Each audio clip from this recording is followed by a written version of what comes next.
La liste des personnes les plus recherchées par le FBI recense les criminels les plus dangereux du pays. Il y a une justice qui doit être rendue et l'aide du public pourrait bien être la clé nécessaire pour y parvenir. Les agences de maintien de l'ordre restent déterminées à protéger les communautés et insistent pour faire respecter l'ordre, peu importe le temps que cela prendra. Numéro 10. Il y a des criminels qui rôdent dans l'ombre, invisibles et inaperçus. Il n'est pas surprenant que ces inconnus restent hors de la vue du public pendant qu'ils commettent leur série de crimes.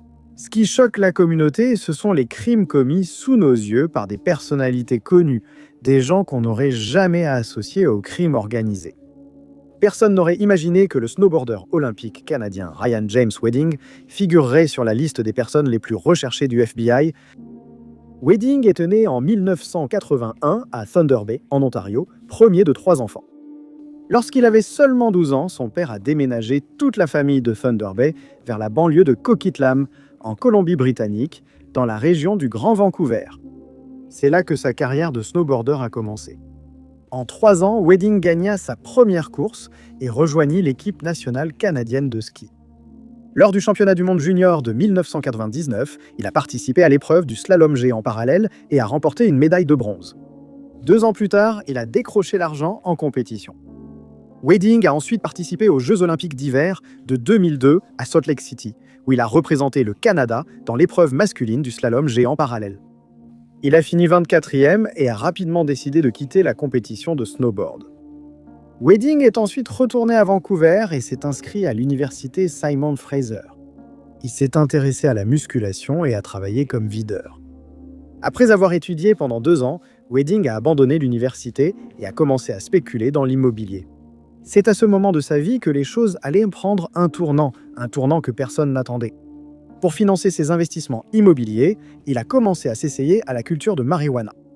Wedding a acheté un entrepôt de 6800 plants sur une propriété connue sous le nom de 18 Carat Farm, qui serait perquisitionnée en 2006. La GRC découvrirait non seulement pour 10 millions de dollars de cannabis, mais aussi une arme à feu ainsi que des munitions. Mais Wedding était absent ce jour-là, et faute de preuves suffisantes, les enquêteurs n'ont pas pu l'inculper, le laissant repartir libre.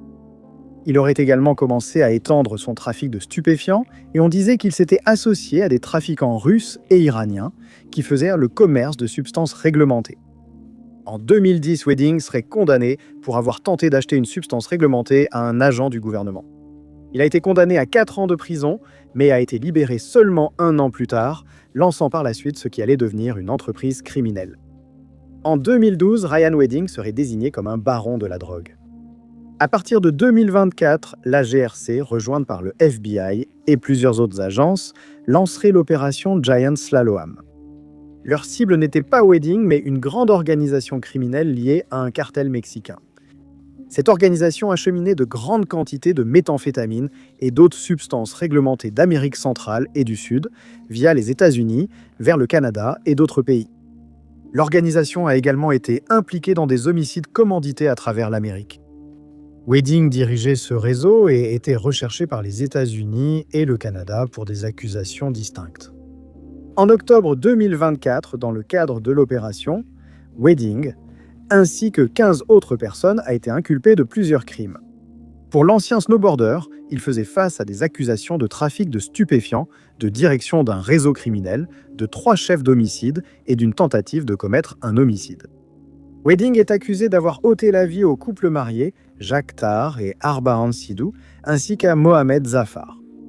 Comme les enquêtes étaient en cours, Wedding a été libéré, ce qui lui a permis de fuir au Mexique, où il est devenu un haut responsable du plus grand cartel du pays, le cartel de Sinaloa. Il était connu sous plusieurs surnoms au sein de cette organisation, notamment El Jafé, Géant et Ennemi public. Le 6 mars 2025, Wedding a été ajouté à la liste des personnes les plus recherchées par le FBI, remplaçant Alexis Flores. 10 millions de dollars étaient offerts pour toute information menant à sa capture, montant porté à 15 millions fin novembre. Presque 1 an après l'ajout de Wedding aux personnes les plus recherchées, le statut de son affaire a changé de façon inattendue. Dans la nuit du 22 janvier 2026, il a été appréhendé au Mexique, se serait apparemment rendu, une affirmation qui a depuis été contestée par son avocat, qui insiste sur le fait qu'il a été capturé contre son gré. Wedding a plaidé non coupable des accusations portées contre lui. Numéro 9. Connu sous le nom d'El Chapo Isidro dans le milieu criminel, Fausto Isidro Meza Flores est né en 1982 à Navajoa, Sonora, au Mexique. À la fin de son adolescence, Isidro commence sa carrière criminelle, qui débute au sein du cartel de Juarez, la plus ancienne et la plus puissante organisation criminelle du Mexique. Au départ, le groupe criminel se concentrait sur le trafic de stupéfiants, mais il a ensuite élargi ses activités à de nombreuses autres activités illégales, comme l'enlèvement, la traite des êtres humains et l'extorsion. Lorsqu'Isidro a rejoint l'organisation, elle était dirigée par Amado Carrillo Fuentes. Le baron de la drogue succomberait à des complications présumées d'une chirurgie esthétique en 1977, obligeant de nombreux membres à quitter l'organisation, y compris Isidro. Il n'a pas fallu longtemps avant qu'il ne trouve une autre organisation à rejoindre, le cartel Beltran Leyva, dirigé par les frères Beltran Leyva. Ce groupe criminel était responsable du trafic de stupéfiants et travaillait en étroite collaboration avec le cartel de Sinaloa, avant la scission et la guerre qui a suivi entre les deux cartels en 2008. Le cartel Beltran Leyva est également considéré comme l'un des groupes les plus puissants. C'est dans ce cartel qu'Isidro s'est révélé le plus utile. Il était décrit comme un tueur à gages habile, doté de bravoure, d'audace et de ruse. En décembre 2009, le chef, Arturo Beltran Leyva, est décédé après une opération menée par l'armée mexicaine. Encore une fois, de nombreux membres du cartel ont déserté le groupe et ont formé une organisation indépendante avec Edgar Valdez Villarreal. Ce groupe criminel est connu sous le nom de La Barbie. Cette fois, cependant, Isidro est resté loyal envers les frères et a ensuite formé une alliance avec Vincent Fuentes. En 2010, les différents cartels se disputaient toujours le territoire, avec le cartel de Sinaloa et le cartel Beltran Leyva qui étaient au cœur de la violence. En juillet de cette année-là, un violent affrontement a éclaté, laissant plusieurs membres des deux organisations mortellement blessés dans la ville de Tubatama, à Sonora. L'événement s'est produit dans une zone réputée pour le trafic de stupéfiants et d'êtres humains. Apparemment, Isidro et un autre membre, Arnaldo del Cid Buelna, auraient été ceux qui ont lancé l'attaque surprise contre les hommes du groupe de Sinaloa. 11 véhicules endommagés par des balles ont ensuite été retrouvés sur les lieux, dont certains avaient un X peint sur les vitres, un symbole présumé utilisé par les organisations de trafic pour distinguer les véhicules ennemis des leurs. Isidro allait également former son propre gang, qu'il appela Los Mazatlecos, et l'installa à Guasa, Los Mochis, Mazatlan et Nayarit. Son cartel criminel est responsable de la contrebande de diverses drogues, notamment la méthamphétamine, le cannabis et les dérivés de la morphine. Tout en maintenant ce cartel, Isidro reste l'un des principaux dirigeants du cartel Beltran Leyva. Il a été le bras droit d'Héctor Beltran Leyva, qui dirigeait aux côtés de son parent. Le 28 avril 2010, le règne d'Isidro a failli prendre fin lorsqu'il a eu une confrontation avec les forces de l'ordre mexicaines dans les montagnes de Chuy. Cependant, l'opération a très mal tourné avec des soldats et des membres du cartel mortellement blessés. Isidro s'est ensuite échappé. Au fil des années, plusieurs personnes liées au baron de la drogue ont été arrêtées et condamnées, mais El Chapo Isidro reste en liberté. Le 4 février 2025, il a été ajouté à la liste des 10 personnes les plus recherchées du FBI. Le programme de récompense du département des stupéfiants des États-Unis offre jusqu'à 5 millions de dollars pour toute information menant à l'arrestation de ce criminel. Il est considéré comme armé et dangereux, susceptible de fuir à l'international, et il a été décrit comme un homme de 42 ans aux cheveux brun foncé et aux yeux marrons. Il mesure 1,68 m et pèse environ 73 kg. C'est un ressortissant mexicain et on pense qu'il réside au Mexique. Numéro 8. Le chef de gang vénézuélien présumé, Giovanni Vicente Masquera Serrano, est né dans le quartier de San Vicente à Marrakech. Avec Joan José Romero, il aurait fondé le Tren de Aragua, considéré comme le gang criminel local le plus puissant et le seul gang vénézuélien. Ce groupe du crime organisé a réussi à projeter sa puissance à l'étranger.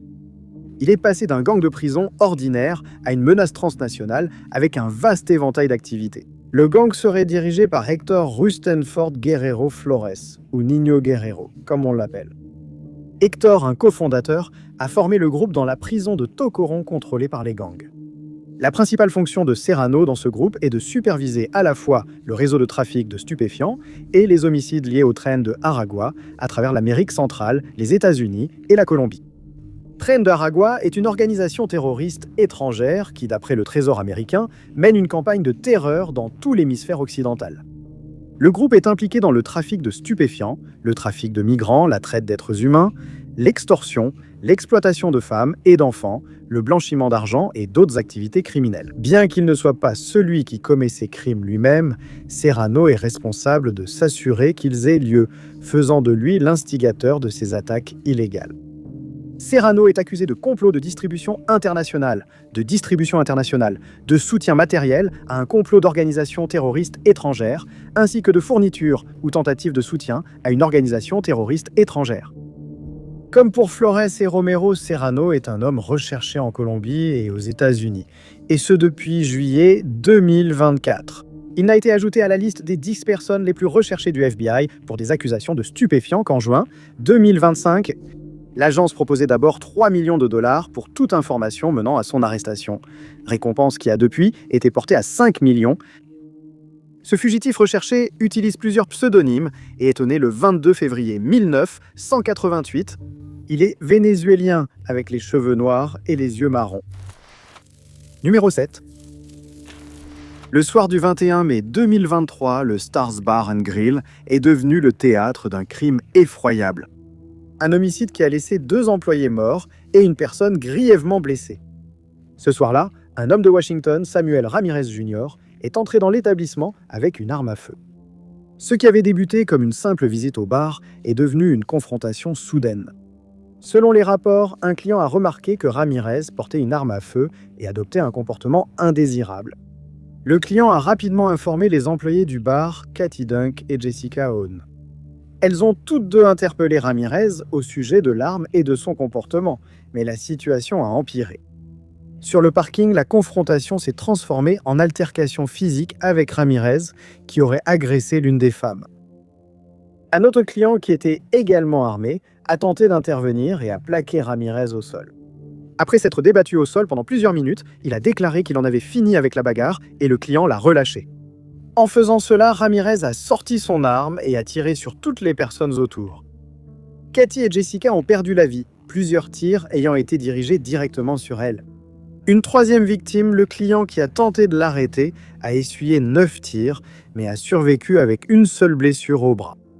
Après l'événement, Ramirez a fui Washington et s'est retrouvé à Lake Havasu City, en Arizona. Dès lors, les forces de l'ordre le poursuivaient. Ils l'ont forcé à se rendre à Tijuana, au Mexique, où il est arrivé le 23 mai. Un jour plus tard, un mandat d'arrêt a été émis contre lui. Le comté de King l'inculpant d'homicide au premier degré, au deuxième degré et de tentative d'homicide au premier degré. Pendant les 2 années suivantes, il n'y aurait aucune évolution dans l'affaire, Ramirez semblant s'être caché. Mais ensuite, en novembre 2025, un mandat d'arrêt fédéral serait émis contre le fugitif, l'accusant de fuite pour échapper aux poursuites judiciaires. En décembre, le FBI offrirait 10 000 $ pour toute information ou indice menant à son arrestation. Le 10 mars 2026, Samuel Ramirez Jr. a été ajouté à la liste des personnes les plus recherchées du FBI, l'agence augmentant la récompense à $1 million.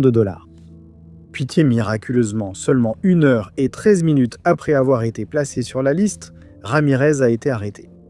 Il a été capturé à Culiacán, Sinaloa, au Mexique, et a battu le record de l'arrestation la plus rapide pour un fugitif présumé sur la liste des personnes les plus recherchées du FBI. L'homme de 33 ans est depuis arrivé à Washington où il doit faire face à des accusations d'homicide dans le comté de King. Cette arrestation marque une avancée vers la justice pour les familles des victimes Jessica Ann et Katie Dunk et aide les familles et l'ensemble de la communauté à tourner la page. Numéro 6. Tren de Aragua, la plus puissante organisation criminelle locale du Venezuela, a réussi à étendre son influence en Colombie, au Pérou et au Chili ces dernières années. Le gang a bouleversé les paysages criminels locaux et a attiré beaucoup d'attention de la part des autorités dans plusieurs pays. Cependant, le groupe criminel organisé n'agit pas seul. Des membres non officiels leur fournissent les informations nécessaires pour maintenir leurs activités illégales et faire prospérer le gang. Grâce à des efforts renouvelés pour faire tomber Tren de Aragua, Les autorités ont découvert un grand nombre de personnes qui soutiennent les activités criminelles. Bien qu'ils ne soient benoît pas membres, ils aident les fugitifs. Plusieurs personnes ont vu leur nom ajouté aux listes de suspects, les forces de l'ordre étant déterminées à les retrouver et à démanteler les opérations illégales. L'un de ces individus est Hannibal Alexander Canlon Aguirre, un homme de 49 ans accusé d'avoir dirigé une opération de jackpotting sur des distributeurs automatiques liés à Tren de Aragua. Le jackpotting des distributeurs automatiques est un crime cyberphysique sophistiqué exploitant les failles physiques et logicielles de ces appareils. Cet acte criminel entraîne la distribution de plus d'argent par le distributeur automatique, permettant ainsi aux criminels de voler les réserves de liquidité de la machine qui ne sont pas liées au solde du compte de la victime.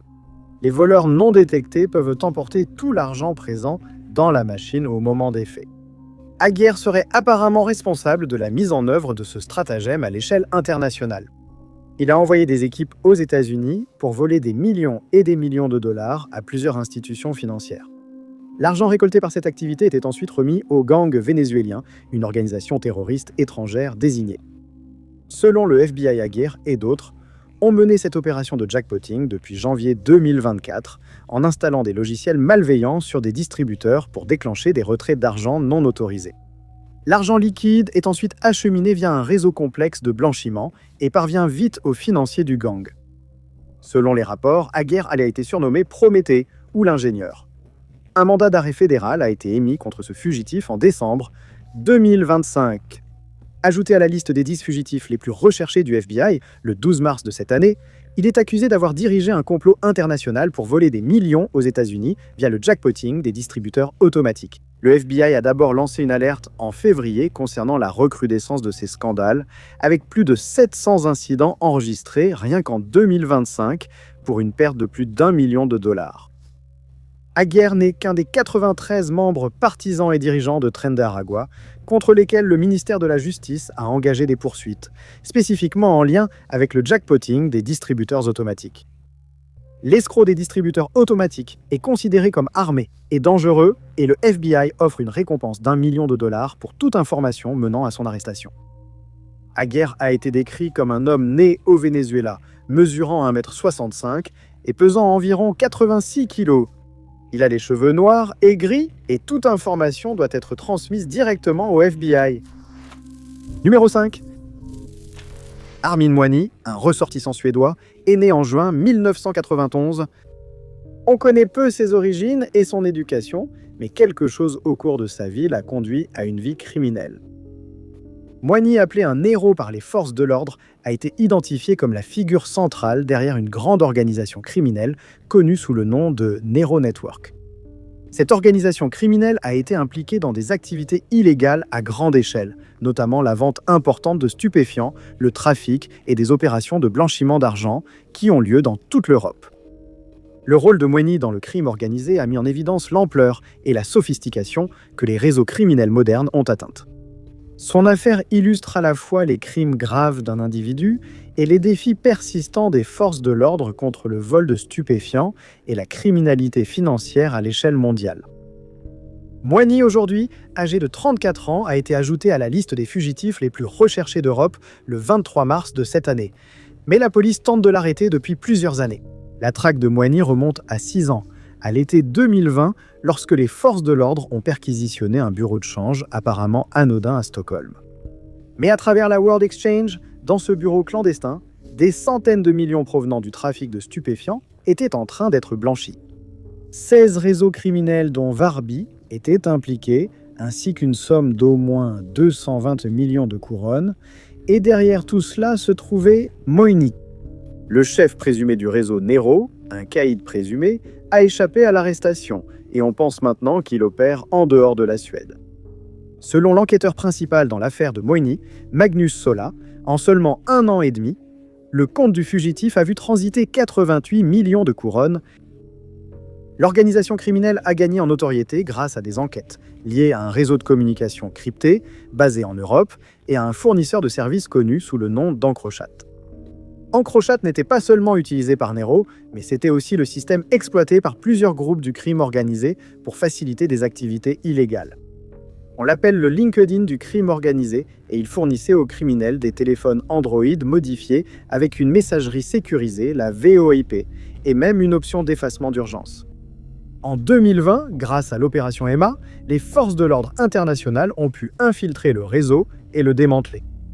Après avoir eu accès à des millions de messages, plus de 6500 arrestations ont été effectuées. Les autorités ont saisi 900 millions d'euros en espèces, des stupéfiants et des armes. Grâce à ces messages, Moni a été identifié comme Nero, les autorités estimant qu'il agissait en tant que chef et coordinateur, supervisant les transactions de stupéfiants et assurant la circulation des fonds impliqués. Son organisation criminelle aurait obtenu les stupéfiants des Pays-Bas. Ce fugitif recherché fait face à des accusations de trafic illicite de stupéfiants et de substances psychotropes, de trafic illégal d'armes, de munitions et d'explosifs, ainsi que de blanchiment des produits d'un crime. Moini, connu sous le nom de Nero, est lié à plusieurs pays avec des liens étroits, avec l'Espagne et Dubaï. Il est jugé armé et dangereux. Il parle anglais et suédois, mesure 1,70 m, a les yeux marrons et les cheveux bruns. Il peut également avoir une barbe ou une moustache. L'image du fugitif provient d'un passeport de 2018 et son apparence a probablement changé depuis. Numéro 4. Alexander Kuksov, le frère cadet de Samin Kuksov, qui a récemment été déchu de sa citoyenneté maltaise après avoir été reconnu coupable d'implication dans une opération internationale de blanchiment d'argent, a été ajouté à la liste des personnes les plus recherchées. Alexander, un homme russe, a été inscrit sur la liste des personnes les plus recherchées de l'Agence nationale de lutte contre la criminalité du Royaume-Uni le 16 février de cette année pour exactement le même crime que son frère aîné, le blanchiment d'argent à grande échelle pour un réseau criminel.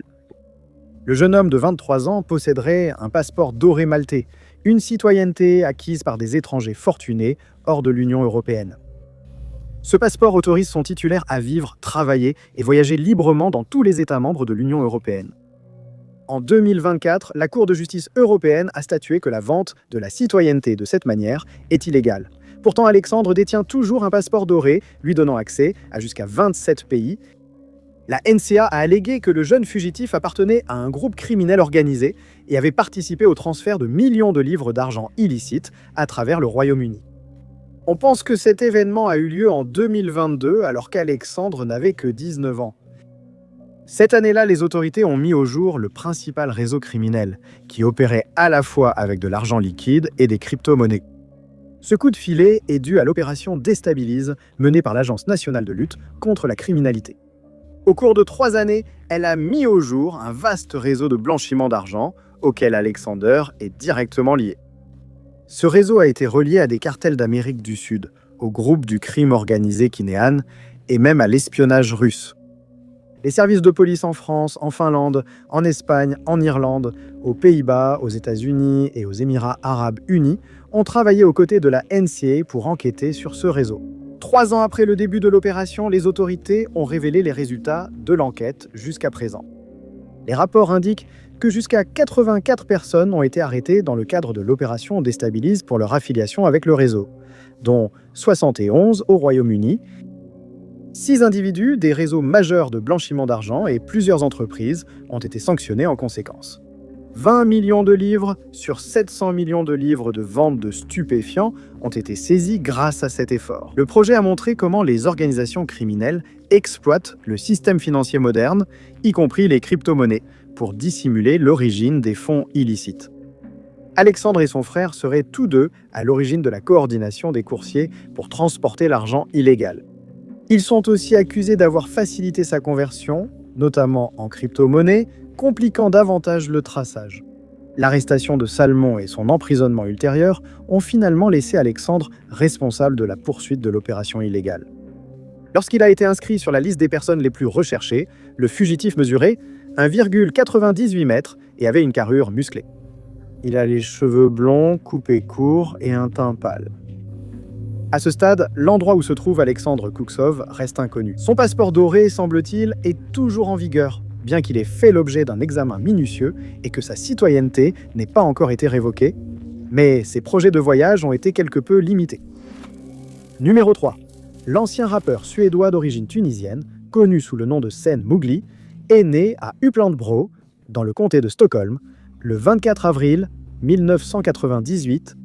Son nom vient du personnage Mowgli du livre de la jungle.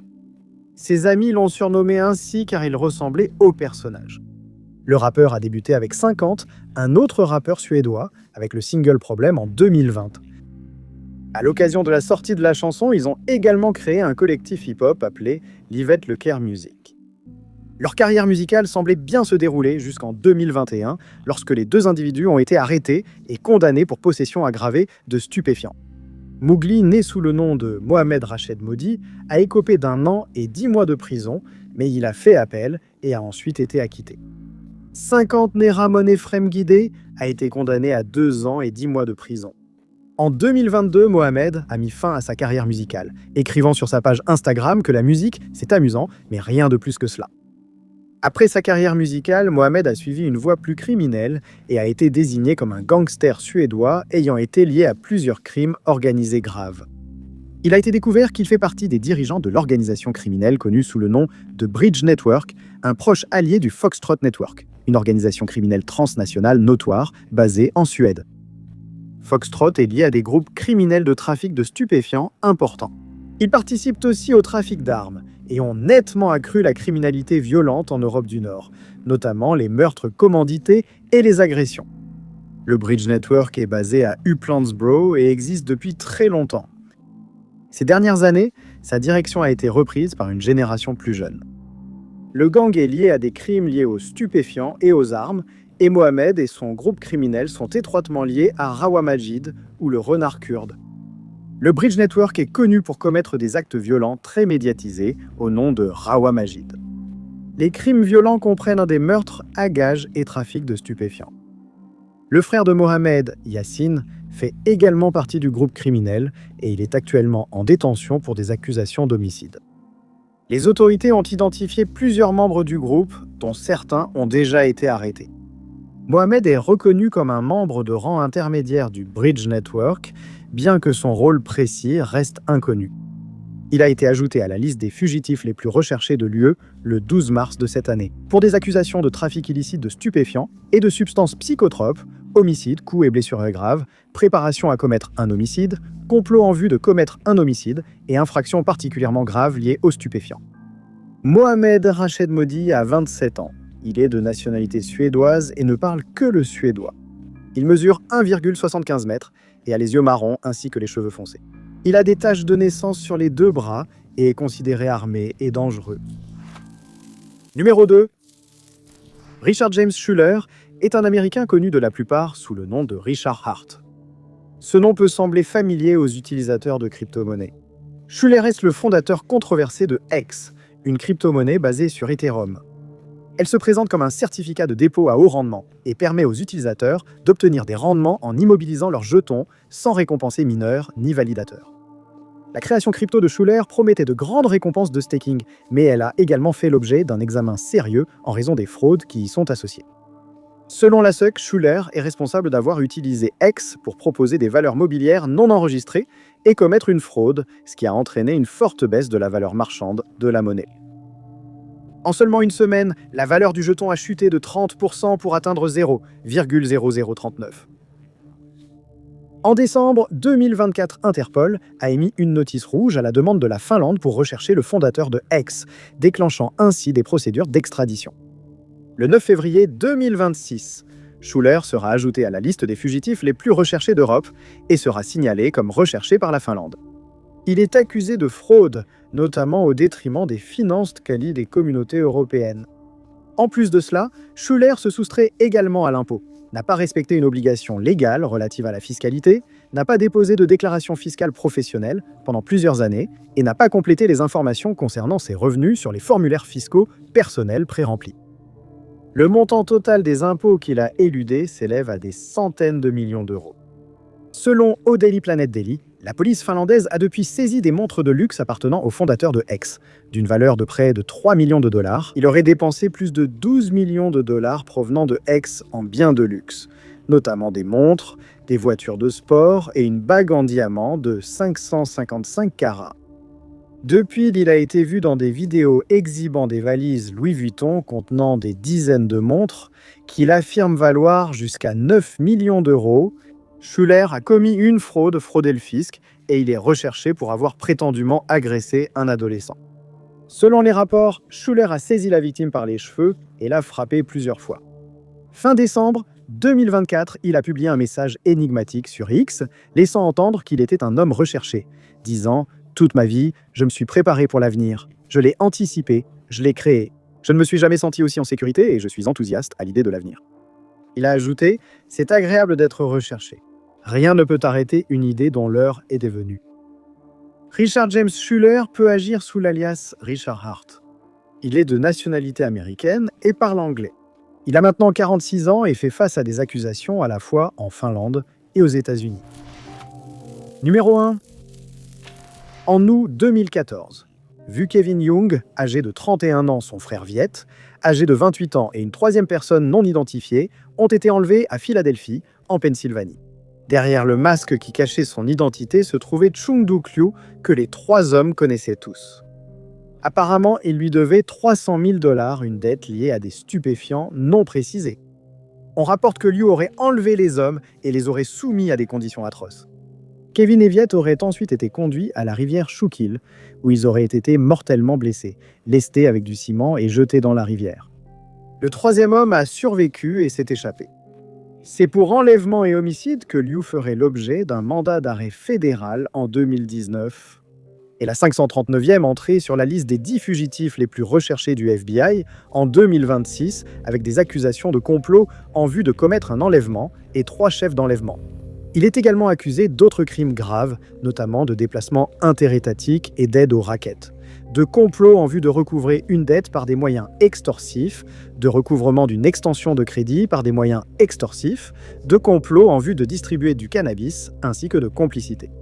On pense qu'il est affilié au gang de rue BTK, également connu sous le nom de Canal Boys. Liu était né au Vietnam et a déménagé aux États-Unis lorsqu'il était adolescent. Il a de forts liens avec New York, où il a vécu dans le Queensborough. L'agent spécial responsable du FBI à Philadelphie, Wayne A. Jacobs, a suggéré que l'agence reste fermement engagée à traduire Liu en justice. L'agence et ses partenaires, a-t-il déclaré, continueront d'utiliser toutes les ressources pour le retrouver et l'arrêter. Peu importe combien de temps où il tente de se cacher, le FBI sera à sa poursuite jusqu'à ce qu'il soit placé en garde à vue et condamné. Liu parle à la fois vietnamien et anglais. Il a plusieurs tatouages sur tout le corps, y compris un dragon au centre de son dos et les mots Asian Pride en grandes lettres au-dessus. Il a un tatouage non identifié sur le pectoral gauche et le haut de ses 2 bras est très tatoué. Ses bras arborent un dragon, un motif de griffe et un tigre. Selon l'avis de recherche le concernant, il est né le 1er octobre 1980, ce qui fait de lui un homme de 45 ans. Il mesure 1,70 m et pèse 64 kg. Il a les cheveux noirs, les yeux marrons et il est vietnamien. L'agence offre une récompense d'1 million de $ pour toute information menant à son arrestation. Le FBI demande à toute personne ayant des informations sur l'un des fugitifs de cette liste de contacter le bureau local du FBI ou l'ambassade ou le consulat américain le plus proche. Toute personne ayant des informations peut appeler le FBI au 1-800 call FBI ou au 1-800-225-5324. Des informations anonymes peuvent également être soumises en ligne sur tips.fbi.gov. Merci beaucoup à tous d'avoir regardé. Si vous avez aimé cette vidéo, n'oubliez pas d'appuyer sur le bouton j'aime. N'oubliez pas non plus de vous abonner et de cliquer sur la cloche de notification pour rester informé de toutes nos prochaines vidéos. Mais je m'appelle Top 5 Unknowns et je vous retrouve dans la prochaine vidéo.